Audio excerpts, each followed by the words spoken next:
नमस्कार। हम आनंद सूत्रम के दूसरे अध्याय धर्म के मनोविज्ञान का अध्ययन कर रहे थे। हमने देखा, प्रथम 7 सूत्रों में देखा कि मनुष्य जीवन का लक्ष्य या धर्म क्या है। तो हमने पाया कि मनुष्य ब्रह्मो उपलब्धि या आनंद की प्राप्ति करना ही मनुष्य का धर्म है।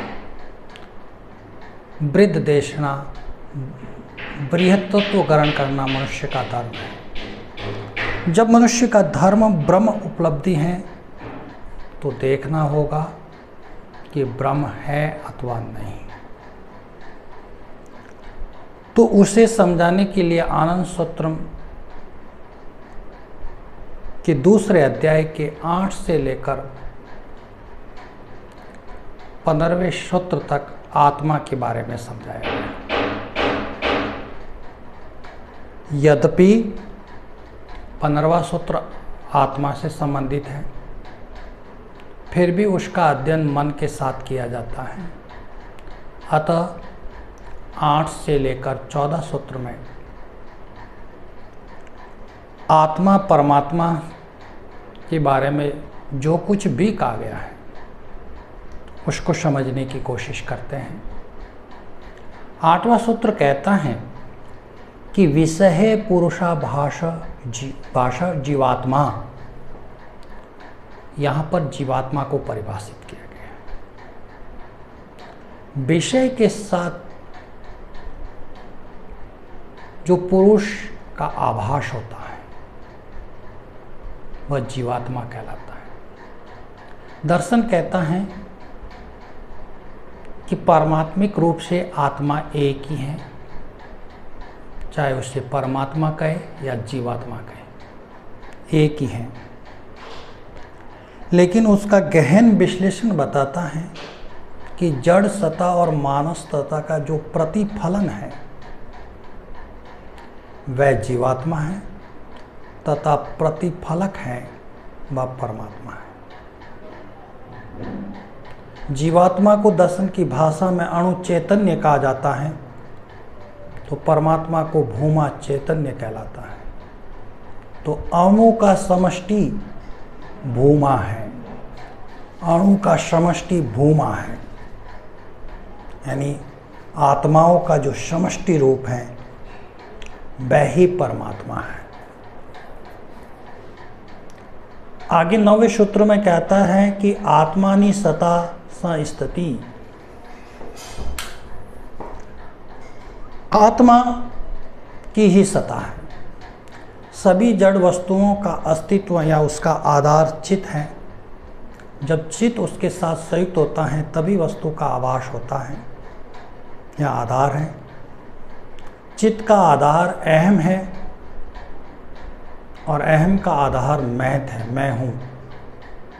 और महत भी उस समय गुरुत्वहीन हो जाता है जब उसका साक्षित्व नहीं रहता है, और ये साक्षित्व ही आत्मा है।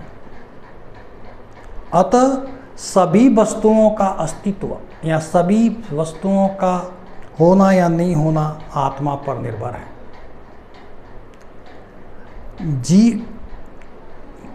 जीवित प्राणियों में और मृतक जो निर्जीव कहते हैं उन सब में आत्मा विद्यमान है।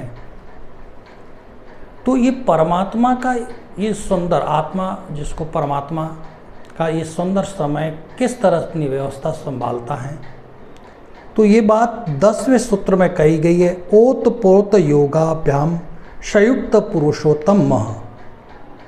ओत प्रोत, ओतः प्रोतः योगाभ्याम संयुक्तः पुरुषोत्तम। ओत योग के द्वारा वह व्यष्टि से जुड़ा हुआ है तथा पोत योग के द्वारा वह समष्टि का नियंत्रण करता है।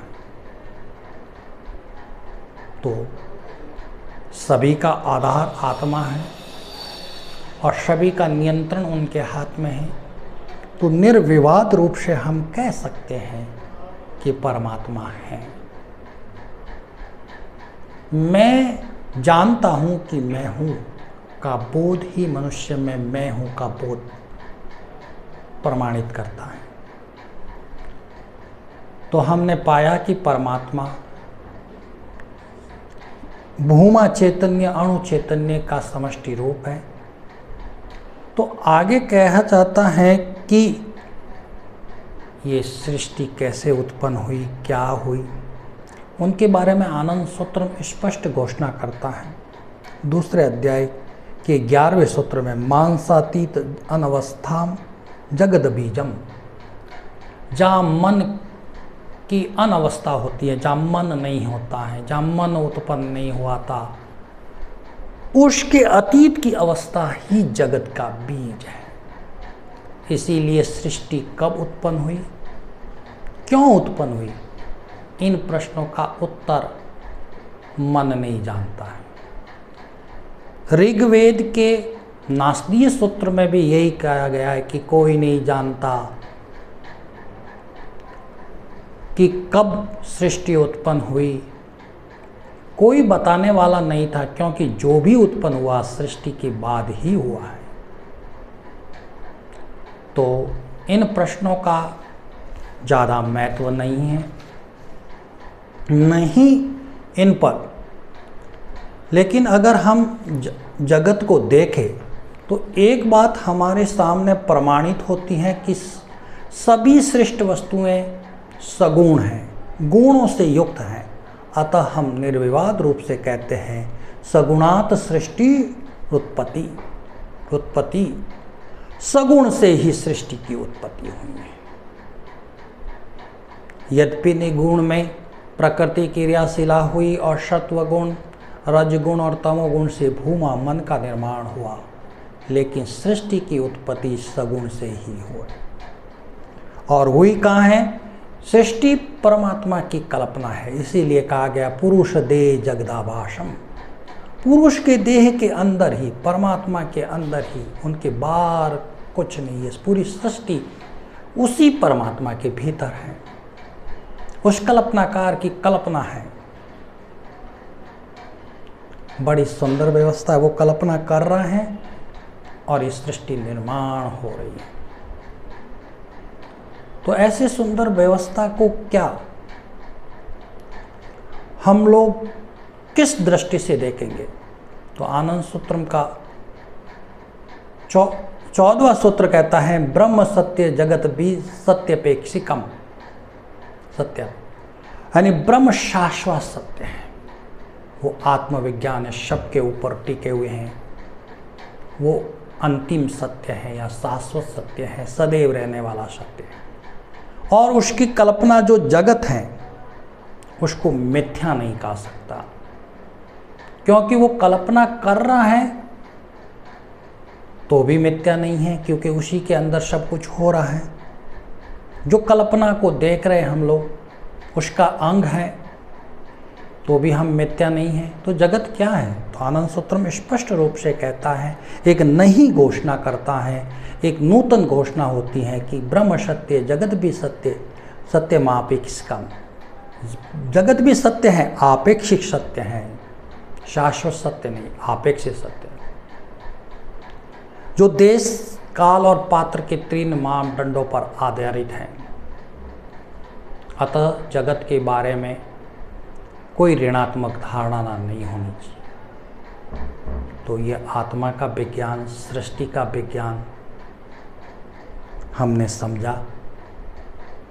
इसमें कहा गया कि किस तरह जीवात्मा और परमात्मा का संबंध है और आत्मा की किस तरह सब जगह सत्ता है,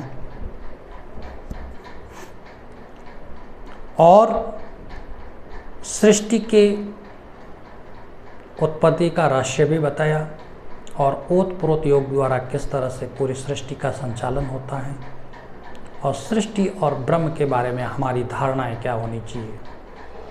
इन सब बातों को स्पष्ट करने के बाद आगे मन का विज्ञान या मन के बारे में जानकारी होती है। जैसा कि पहले ही कहा गया कि दूसरा अध्याय धर्म का मनोविज्ञान, धर्म, आत्मा, मन और शरीर के बारे में हमें जानकारी देता है। आगे के क्लास में हम आगे के सूत्रों के बारे में देखेंगे। नमस्कार।